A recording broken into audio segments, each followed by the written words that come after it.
All right, let's jump right in. Welcome to today's explainer. We are stepping straight into the proscenium of Ash, which is this fascinating, incredibly dark source text that frames a battle not of swords, but of stories. We're going to be diving deep into a psychological and mythological conflict between two completely opposing worldviews. So on one side, you have the lore keeper, this dedicated chronicler who is just desperately clinging to authentic history. And on the other side, the architect of lies. This is a master of propaganda who absolutely believes that reality is something you write, not something you record. It's a really gripping look at how power, memory, and truth all collide when the world is literally falling apart around you. Okay, just listen to this chilling quote from the architect. It drops us right into the deep end of this philosophical conflict. This really sets up the core dynamic, you know? The lore keeper looks at truth as a lifeline, this essential anchor you need to survive. But the architect looks at that exact same truth and calls it a noose.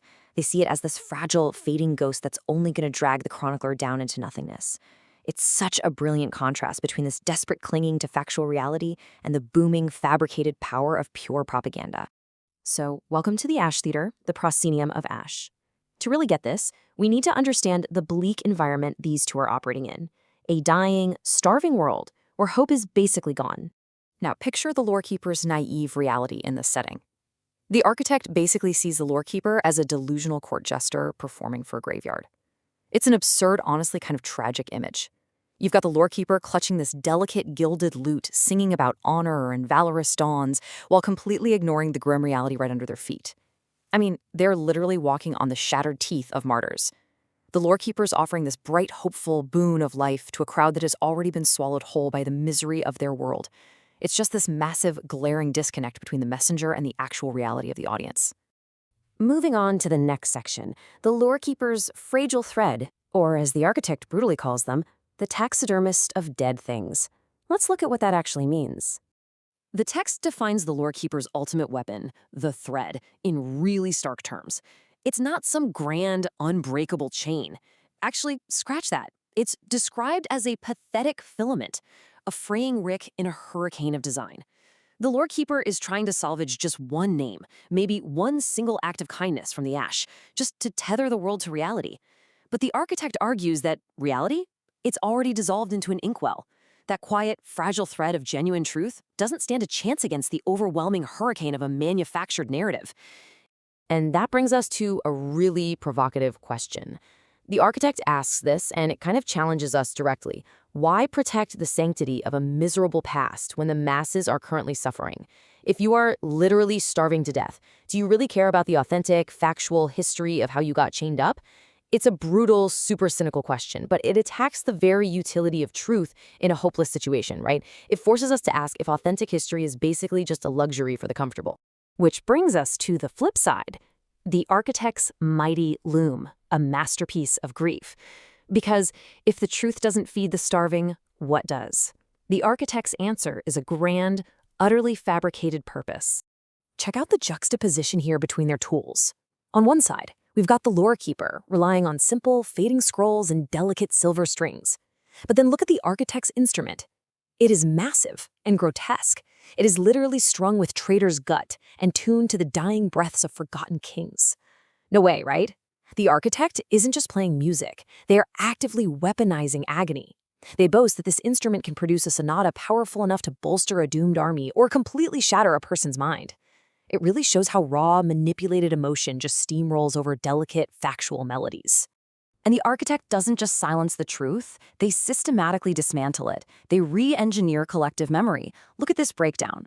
Where the lore keeper meticulously records valiant heroes, the architect twists those exact same people into cautionary warnings. Righteous martyrs? Nope, they are rebranded as tragic mistakes of foolish arrogance. And those small, cold facts of everyday suffering? Completely erased, replaced by a glorious fabricated myth. It's a masterclass in how rewriting the past dictates exactly how people behave in the present. So let's break down this psychological warfare step by step. The architect uses what they call the twisted word. It starts so small. Step 1, just whisper a single rumor. Step 2, that rumor acts like a narrative toxin, slowly poisoning the well of collective memory. Step 3 is where it gets really devastating.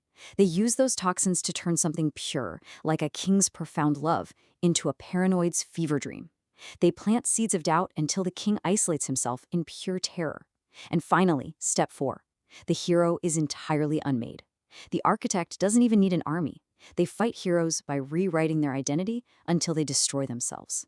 Now we enter the Symphony of Ruin, conducting the damned. This is the part where propaganda becomes an undeniable tide that just moves the entire world. The architect hits us with this striking realization. Truth is a carcass. They don't see truth as a living, breathing ideal. It's a dead thing. And a carcass has no agency, right? It can be dressed up in any silk the architect chooses. The argument here is just chillingly pragmatic. If no one remembers the actual truth, it is completely indistinguishable from a lie that everyone believes. It's just an absolute flex of narrative dominance. When you really look at the architect's core assertions, it reveals a terrifying worldview. They fully believe people would rather have a glorious myth than a miserable reality. They see genuine hope as totally useless, thinking the void can just be rewritten over and over again. But here's the most twisted part. They actually see their manipulation as a kind of mercy. By weaving people's agony into this masterpiece of grief, the architect thinks they are giving the doomed the only honest thing left, the strength to endure the unendurable. They genuinely don't see themselves as the villain. They think they're the savior. And that brings us to the final curtain, the manipulator of perception. The struggle ends, and the architect prepares to rewrite the narrative for good. By the time dawn breaks, it's game over. The Lorekeeper's deeply authentic, heroic deeds are just recorded as the fables of a madman, completely lost in the fog. The architect boldly declares the play is over. The roles are flipped. Former heroes are remembered as villains, and the world is solely theirs to conduct. The quiet, stubborn facts have just completely lost out to the overwhelming symphony of the lie. So what is the ultimate truth in a ruined world like this? It's called the masterful truth, and it has absolutely nothing to do with verifiable facts. It is strictly about volume, perception, and control. The story, and honestly reality itself, simply belongs to whoever is loud enough to scream it over everybody else. It's wild, but if you control the volume, you control the truth. And it all anchors on this one perfect metaphor. The Lorekeeper holds a single thread, representing that lonely, fragile isolation of factual rigidity. But the architect? The architect holds the loom. A thread is just one linear path that's incredibly easy to snap, but a loom weaves the whole fabric of reality. It creates this massive tapestry that absolutely everyone is forced to wear, whether they realize it's fabricated or not. So, as we wrap up today's explainer, I want you to take this thought back into the real world. We've looked at the brutal efficiency of the architect's control and the desperate fragility of the Lorekeeper's truth. When narrative toxins start spreading in your own life, ask yourself, are you quietly protecting a silent stone of miserable reality, or do you understand that sometimes you just have to scream loud enough to weave the loom? It's a heavy question about how we interact with the stories shaping our world. Thanks so much for joining me, and keep questioning those narratives around you.